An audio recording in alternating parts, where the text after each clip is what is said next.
Zobhlungu uma ngizoxoxa ukuthi sekukhona owesifazane osesishiye kabuhlungu emhlabeni. Ngabuza ngathi muphi yena? Kwathiwa uKarabo Mokoena. Hayi bo, ishoni kwenzakaleni anichazeni.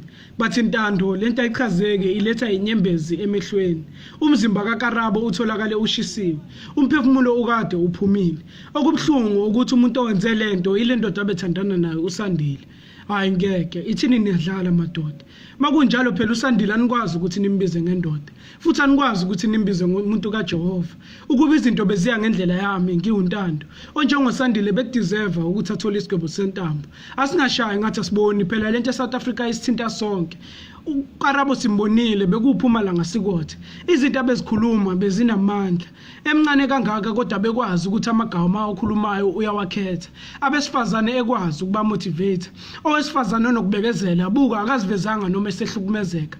Ngoba efuna ukuziveza njengeqhawe. Kazi usandile uthini ngoba kaMokoena besisazoyiqhenya ngayo. Lento eyenzekile emzansi kuzomela kuyo sifunde. Umuntu ohlukumezekayo akakhulumi ukuze namaphoyisa ezokwenza umsebenzi wawo asukume. Ngoba ubhlungu obunjena asikwazi ukuthi sibekezelele. Bonke abahlukumezayo kuzomela bonke bafele ejele. Thina madoda amandla wethu ngathi sesiwasebenzisa ngerong indlela.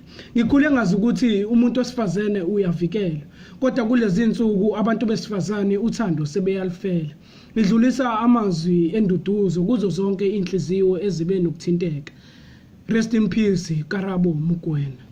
Ntando Mazibuko.